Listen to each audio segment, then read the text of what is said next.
Ross Coulthart's pissed, and I don't blame him. He says there's a new report that there is a UAP witness that they wanted to testify at the hearing coming up tomorrow. And what happened? Well, they said that there was interference. There's some interference run. So I'm going to play this clip by Ross, and then we'll talk about it afterwards. Check it out. I do worry that this hearing's a dog and pony show. I know for a fact that there are other witnesses, at least one other witness that was wanted to be called by particularly Representative Buurlison, who's been pushing for this witness to appear. And I know that there has been pushback from the intelligence community stopping that witness from speaking, which is absolutely bloody outrageous. When is Congress going to develop a spine and start subpoenaing under oath the people who are obstructing? I think it's time for Congress to start getting bolshy, to start waving a big stick and calling some of these suckers and bringing them before the Congress and asking them the hard questions. I think we're being far too nice. Thank you to UAP James for posting that clip. And yeah, it is a dog and pony show. We've been saying that. There's going to be absolutely nothing that happens of note at this tomorrow. Dude, don't watch this thing thinking this is going to be a big hearing. Nobody's excited about this thing because he's right. It's a dog and pony show. For that reason alone, they're trying to get people to talk about it. They're trying to get people to testify. They can't. We've talked about it on so many different videos on this channel of why they can't get them to do it, because of their protection, because there's no protection for the whistleblowers, all that. But there is that side of it of when are they going to grow a backbone, as he said. I'm like, Ross, you follow politics, brother. And those two words don't go hand to hand. There is no spine in politics. They don't. It's what benefits them the most. It's always what it's been. And it's a matter of saying, okay, look, I think you're right here. And like I said, I've been when Ross says stuff I don't agree with, I'll say as much. He's saying stuff I agree with all the way through. He's frustrated, and he's got a right to be frustrated. They should have done this a long time ago with the subpoenas. A long time ago. You really want to get it done, then go through every means to make it happen. What's the tape? What do you need to do? And as I said many times over, why are you doing this if you aren't going to have anybody of note? Like, that's what I want to do. And as I say to you guys all the time, like, hey, tweet Buurlison, tweet Luna, tell them to come on the show. I'll talk to them, do an interview. I would be lying to you if I told you that I reached out to their offices and even tried once. And it's not for lack of interest. I actually have an interest of speaking to both of them. I don't want to make the effort of, I don't know what it is, maybe going out there to say, like, I don't want to treat people like stars, if you will. And this is going to be potentially wrong, and saying like, hey, listen, hey, come on in. We want to talk to you. I want to shine a light on you. And it's not about shining a light on anybody in general. It's about having a conversation about what this is. And I'm also saying that the approach of me not doing that is wrong. I should reach out and I should absolutely try to get an interview, because the idea of it is, of saying, well, I don't want to shine a light on him. It's stupid. But I don't want to put the effort on it. Because I don't trust politicians in general. I applaud them for what they're trying to do. I applaud them.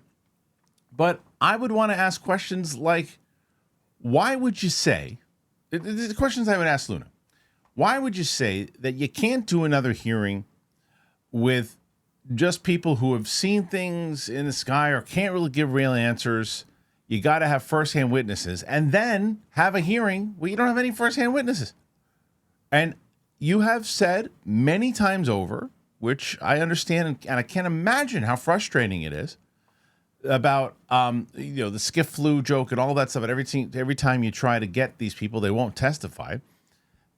I understand that. My follow-up to that question would be, what is going on with Burchett and him saying that he wants to get protection? Where are you in that process? And don't you think that until that process is done, where you can get those people in to testify, that you shouldn't have this because it's not going to go anywhere. And as Ross said, it could be perceived as a dog and pony show. The other thing I would ask her is, why are so many people, and I could ask this at Buurlison too, why are so many people clearly, A, on opposite ends on this thing, and B, not communicating to each other?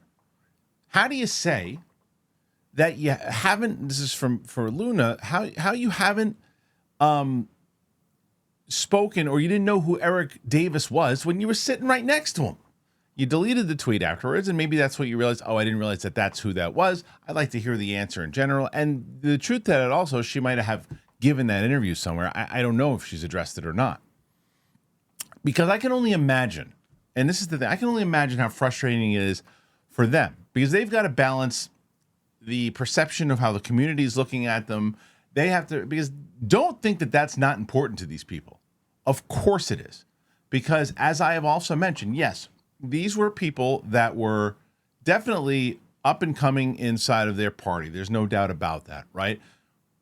But they've got an extra spotlight that has been shined their direction since they started covering this. And it doesn't mean that their interest in it is not legit and that they don't care. But it's shining on them so they know that this is how they get their names out more, and this is how they begin to do these things. And so I feel that Buurlison, Garcia, Moskowitz, Luna, I believe that they all absolutely want to get to the bottom of this. I really do. And I could be naive. I don't think Nancy Mace does. I think that was a complete farce. And I think that you haven't even heard from her about this topic. She cares so much about it when she ran the hearing last year. You haven't heard one thing about it at all from her. So all of this seems like a farce. Now, remember, this is coming from somebody, and I've always made it clear. I do think it's very important that Congress is involved. And I still do that because there's been many of my peers that have said that it is not something that we should be really optimistic about. It is something that we're putting too much emphasis on them, letting them essentially control the narrative of it. And I was like, well, I always fought for the side of it is good that they're fighting for it. And I still feel that way because it does, regardless. And I'm clearly someone who does not trust politicians, but I still think that it does get the word out there in general, and it gets people talking about it. When you get these interviews and you get these people in Congress going on shows like Rogan and other places, it shows people like, okay, look, it is not just the conspiracy podcasters or things like that are talking about this thing. It's people in Congress who are actually actively talking about this. I still do think that they need something at a grander level in order to, or media coverage to, and this hearing is not going to be it. It just isn't. There's no excitement around this. There's no buzz around this, and it doesn't seem like there's going to be anything that's going to be groundbreaking, and that's what this needs. This is all we're going to be doing, I feel, is we'll be sitting around waiting. We're going to be sitting around waiting until next year when there will be another one. There's been one in 2022. There's one in 2023. There's 2024. Then there'll be one in 2025. Will they get that bill passed about the protection in the meantime? I don't know. But as Ross says, should they actually subpoena people now? I think they should. I think he's right. Like, make it happen. Is that what part of the UAPDA bill would allow them to do more of? Is that going to change some things also? I just think that this is a waste, what's happening tomorrow. And I'm telling you that there's no one else that can say, following sentence, that Kristian Harloff will come out and say, boy, was I wrong. And boy, am I glad I was wrong. That was such an incredible hearing. It topped 2023, or was on par with 2023, and really is going to get people asking questions. And man, was I wrong. Those witnesses did things that I couldn't even imagine. There's no other sentences I'd rather say than the ones I just said. But I'm just not feeling it. It feels like I don't know what it feels like, but it doesn't feel like anything promising. But I could be wrong. I don't know. How do you guys feel about it? Put your thoughts in there. Let me know what you're thinking. I really want to know. All right. Put your comments in there. Subscribe to the channel if you haven't done it. I'm going to give you some tips. Especially if you're a homeowner. Check this out.